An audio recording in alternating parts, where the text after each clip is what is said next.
What do you mean my ideas are trash? What? I didn't just say your ideas are trash, but you're not always right. Well, usually I'm right. Oh, are you, Mr. Smarty Pants? Historically so. Hello. Hi. Hello. That was just a joke. Just a joke. We're actually pals. But just because we're really good friends doesn't mean we agree all the time. In fact, we often disagree about things. It's true, you know. Sometimes some of our best ideas have come about when we've had a difference of opinion and we've been able to have a forthright discussion about it. A forthright discussion. Yes, means we're very truthful and authentic in our words.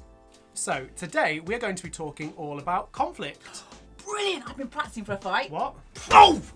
Joe! Oh! Conflict isn't just about violence and flying fists, Joe Castro. What is it about then? Oh, not that. Violence and fighting and anger often are what we think about when we talk about conflict, but that happens at the end. That's like the crisis, when a conflict has not been resolved. Conflict is a healthy thing, Joe. It's something that should be there in our interactions when we are being forthright. So no fighting today then? No, there's no need for those. Put those away. Oh, I think I know what you mean, Johnny. So, if we're going to find good solutions to problems, then actually a bit of conflict along the way is a good thing. We don't need to conflict about that, Joe, because I agree.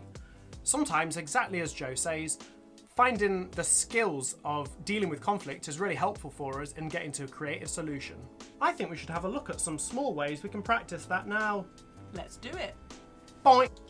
Right, so the first thing we want you to do is think about how you cope with conflict already. So I want you to imagine a scenario. I want you to imagine a scenario where you're working with a friend on a school project and you have one opinion and your friend has another and you completely disagree. I want you to think carefully about how you respond in that situation. So here are your options. Would you A, just give up immediately because you don't want to cause an argument? Or B, maybe just get annoyed with your friend and storm off somewhere else?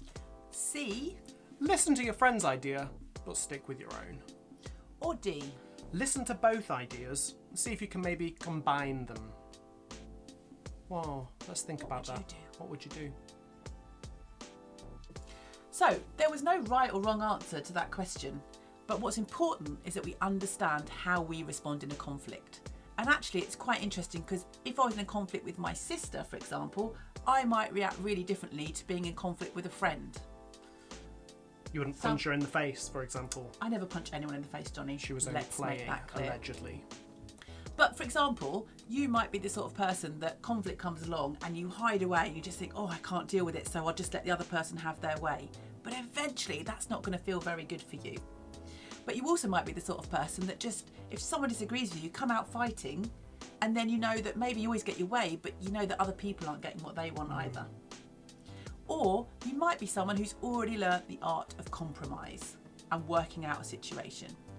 So knowing how you respond to conflict is really important. It's the first step. When we're in a conflict situation, what we're trying to do is find a win-win solution. That means I feel happy with it and I feel like I'm getting what I need out of this conflict, but also the other person is doing the same. Now, in order to get that win-win solution, I need to know how I'm feeling in this conflict, and I need to know what I need and what I want out of this conflict. But just as important as that, I need to understand what the other person is feeling, and I need to understand what they need and what they want. The only way that I can do that is by really, really listening to them.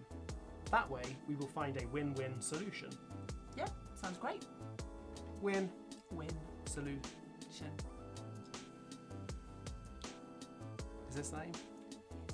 Oh, Joe, please, that video's over. Oh, isn't it strange? But yeah, I'm really glad with that one. Let's crack on with the next one. I've got some really good ideas. I was thinking we'd go for a sandwich. No. I've got this idea and I really need to get it out now. Otherwise, it's going to be gone. With respect, I want a sandwich, Joe. I need a sandwich. Okay, you know what's happening here, don't you? Oh my gosh, is this? We need to find a win solution. Oh my heavens! Right, okay, so what I'm hearing from you is... food. You're starving. I'm starving. You're really hungry. Hank Marvin. And you want to go and eat. I want and need that. Okay. And do you know what I'm hearing from you, Joe? You're feeling productive. Yeah. I'm hearing that. You want to carry on. You're happy in the shed. You've hit a productive wave. You want to carry on making vids. Right, okay. So we both know what we feel and what we need and what we want. What can we do then that we're going to both get a win-win? What about maybe we have a 10-minute break, just 10 minutes, and then we can carry on after 10 minutes? Sounds good, and I like the way you're trying to think differently, but I'm still going to be feeling that I've got this idea that I can't get out, and you're still going to be hungry. You know what? 10 minutes probably isn't enough, Jo. My appetite is large. Okay, so... Must be another way. I know. Go on.